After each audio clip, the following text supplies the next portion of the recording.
दिल्ली के ओ जोन के बाद अब दिल्ली से सटे गाजियाबाद में भी एक बहुत बड़ा पैनिक देखने को मिल रहा है। नेशनल ग्रीन ट्राइब्यूनल यानी एनजीटी में दाखिल एक रिपोर्ट के बाद हिंडन नदी के डूब क्षेत्र में बसे हजारों परिवारों की सांसें अटक गई हैं। खासकर गाजियाबाद का कनावनी का वो इलाका जो आज से 25 साल पहले बसाया गया था, वो भी हिंडन नदी के बिल्कुल पास, जो सरकारी कागजों में डूब क्षेत्र घोषित है। आज की तारीख में कनावनी में 20,000 से ज्यादा पक्के मकान बने हुए हैं, जिन्हें बुलडोजर चलने का डर सताने लगा है। अब सवाल यह है कि क्या कनावनी के इन 20,000 घरों पर बुलडोजर चलेगा? चलिए आज के जिला गाजियाबाद के एपिसोड में आपको इसी सवाल का जवाब देते हैं। सबसे पहले आपको बता दें कि साल 2000 के आसपास इस इलाके में बसावट शुरू हो गई थी। पिछले 25 सालों में यह इलाका एक बड़े आवासीय क्षेत्र के रूप में विकसित हो चुका है। आज यहाँ 20,000 से अधिक मकान बने हुए हैं। लोगों के पास बिजली के कनेक्शन है, प्रधानमंत्री आवास योजना के मकान तक बने हैं, पक्की सड़कें हैं, मतलब वो तमाम सरकारी सुविधाएं हैं जो एक रिहायशी इलाके में होती हैं।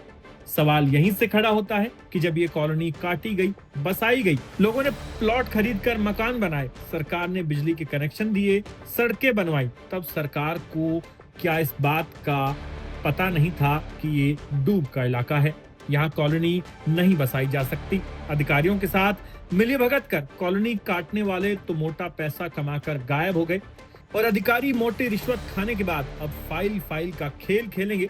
बुलडोजर चलेगा इन गरीब लोगों के घरों पर, जिन लोगों ने अपनी जीवन भर की खून पसीने की कमाई अपने परिवार के सिर पर छत डालने के लिए लगा दी। ऐसा हम इसलिए कह रहे हैं क्योंकि एनजीटी में दाखिल हुई एक ताजा रिपोर्ट ने यहाँ रहने वाले हजारों परिवारों के भविष्य पर सवालिया निशान लगा दिया है। रिपोर्ट में खुलासा हुआ है कि अकेले गाजियाबाद में हिंडन के किनारे 258 अवैध कॉलोनियां खड़ी हो चुकी हैं। इन कॉलोनियों का सीवेज बिना किसी ट्रीटमेंट के सीधे हिंडन नदी में गिर रहा है, जिस नदी का अस्तित्व खतरे में है, जिसे लेकर एनजीटी सख्त है, और इसी सख्ती से पूरे इलाके में डर का माहौल है कि उनके घर टूटेंगे या फिर बचेंगे। हालात ये हैं कि प्रशासन की तरफ से कभी भी अतिक्रमण हटाने की कार्रवाई शुरू हो सकती है। इसी आशंका ने स्थानीय निवासियों की रातों की नींद उड़ा दी है, लेकिन इस बार लोग चुप बैठने के मूड में नहीं है। कनावनी की कॉलोनियों में लगातार बैठकें हो रही हैं, लोग एकजुट हो रहे हैं ताकि प्रशासन के सामने अपना पक्ष मजबूती से रख सकें।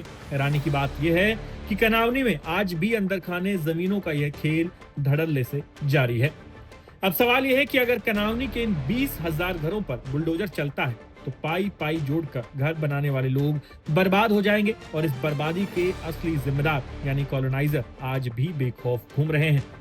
भोले भाले लोगों को डूब क्षेत्र में जमीनें बेचकर करोड़ों कमाने वाले इन माफियाओं को न तो एनजीटी की रिपोर्ट का डर है और न ही प्रशासन की सख्ती का। ये खेल ऐसे ही चलता रहेगा। अगली बार फिर कोई सरकारी जमीन होगी, यही बिल्डर होंगे, यही करप्ट अधिकारी होंगे, कॉलोनियां कटेगी, गरीब आदमी खरीदेगा, और जब लूट का पैसा बढ़ जाएगा तो अधिकारी बुलडोजर लेकर पहुंच जाएंगे और कहेंगे कि ये जमीन सरकारी है।